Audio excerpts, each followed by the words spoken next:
This video is sponsored by the subscribe button, as we are going for 20,000 subscribers by the end of 2025. Hello there, thank you so much for tuning in today, and today we'll be going over everything that we know for LEGO Lord of the Rings in 2026. It has been nearly 2 months since I covered LEGO Lord of the Rings here on the channel, so I thought it was time for a refresher and an update. So if you do enjoy this update, please let me know your thoughts down in the comment section below, and let's jump right in. So the first set we're going to talk about today is one that we've actually known about for a little while now. This is going to be the 11737 Sauron bust, coming in with 538 pieces with a whopping price tag of $75 US. Now this of course is subject to change with tariffs or LEGO price increases, and it is set to release in March 1st of 2026, so around 4 months from the making of this video. And more likely than not, it will include a Sauron minifigure, because if we just take a look at the trend with previous busts that we saw this past summer with the Iron Man and Iron Spider, both of those included minifigures, and the rumored Star Wars ones for May of 2026 also have rumors for minifigures to be included in them,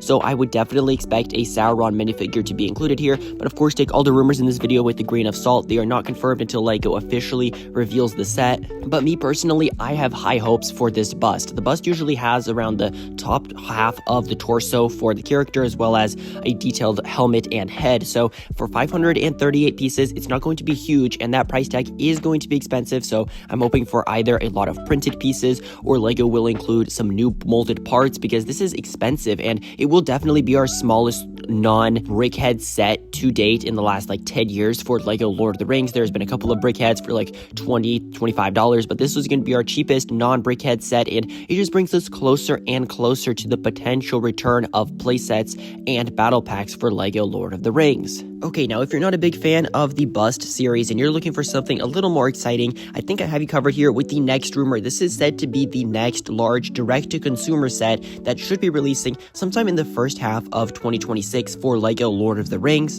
and there was a lot of speculation on what this next direct-to-consumer set could end up being. People thought it could be Helm's Deep. People considered it could end up being a new Tower of Orthanc. However, it has actually come out that it is going to be a Minas Tirith. Now, this is a location that had never been made in LEGO Lord of the Rings before. It is a very iconic location from the films, and I'm very, very happy that this is the rumor. I don't expect it to change. A lot of very reputable sources have covered on this, and we actually have a bit of minifigure information to talk about here that this set is going to include, and not limited to, but these are the current minifigures that we know about. First up is Gandalf the White. I don't think we've seen him remade in the new format of minifigures, so it's going to be really cool to see him in a modern day style of minifigure. Next up is King Aragorn, another minifigure that has not been made since the return of LEGO Lord of the Rings, so it's definitely something to look forward to. We're also getting a few lesser known characters, but they're still of course relevant, with Pippin, Denethor, and Faramir. They are of course relevant to the Minas Tirith scenes that people are familiar with. So this set will also said to include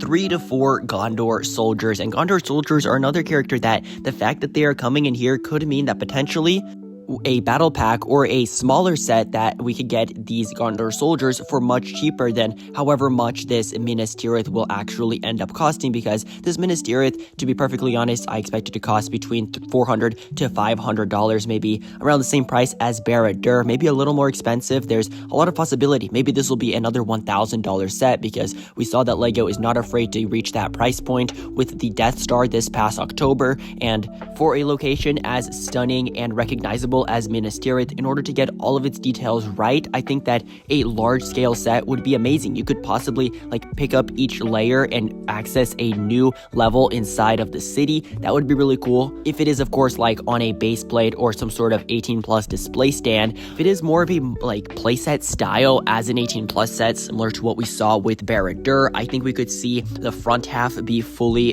detailed out, and then the back half have parts for minifigures and for you to be able to display the characters inside and recreate the iconic scenes that you see in the movie. So those are just two of the options that LEGO could go with. They could of course also go with the micro scale format, where everything is just really tiny. You get tiny little details, and the minifigures are just displayed outside of the set on an information plaque, and you could get a couple micro figures to sort of throw on around the build to give it a little more flavor, and you could recreate some scenes but only with micro figures, not with minifigures. I don't want LEGO to do that. In my opinion, that is a very bad way for them to make this set. They should continue on with the trend of making more minifigure compatible sets, and I hope that's what they'll go with. I am hoping that we get more information soon. It's been about 2 months since this info released, and there hasn't been many updates. It's been a little bit of a dry season for leaks these past couple of weeks. Hopefully we start seeing more information release for spring and summer 2026 sets, because I really want to see some more Marvel info. I want to see if we're going to get any information on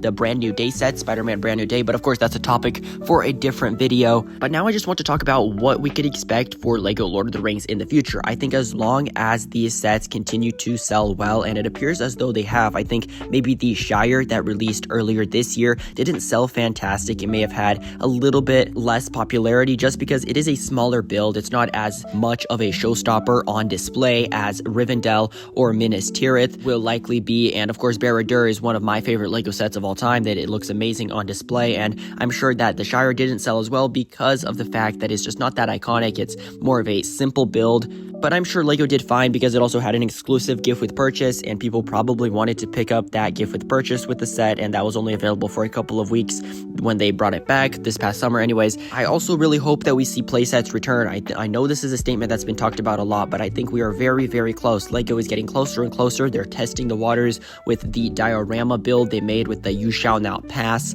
set this June, and then of course the Sauron bust for just $75. That is the price of playsets nowadays. So they could totally just make a small playset, like anything, a Shire playset, a Helm's Deep playset, anything based off of the Lord of the Rings films as a, under $100 would be preferable. I think that would make it far more accessible to the general audience of LEGO Lord of the Rings fans, and just for LEGO fans in general who want to get into the Lord of the Rings, but they can't afford the hundreds of dollars that it costs to buy the Rivendell or the Shire even. That is nearly $300 with tax. So I would love to see LEGO revisit the playset wave, and battle packs, of course, with the Gondor soldiers. Those could easily be thrown into a battle pack. We could get an orc battle pack with the orcs from the Barad-dûr that released in 2024, and I would also love to hear your thoughts on what you think the gift with purchase for the Minas Tirith would be. I think this will probably be another playset. They've made playset gift with purchases for the last 2 large sets with Barad-dûr and the Shire, and I guess they're not really playsets, but they are tiny little 18 plus sets with like 200 or so pieces, with the Fell Beast gift with purchase, which was extremely expensive at the time of release. And then we also had the, of course, Smeagol and Deagle gift with purchase, another really small set, one that could have been a playset but turned into an 18 plus display type of set for those of you who opened it. But this has been a very exciting year for LEGO, and I'm very excited to talk about all the upcoming rumors for 2026. There's going to be some banger sets coming out next year. Ideas should be popping off with some fun sets as well. So I really do appreciate you watching. If you are still sticking around, it means so much to me because a lot of you have shown so much support here this past fall and summer to the channel. So I really appreciate you. Hope you have a fantastic rest of your day, and goodbye.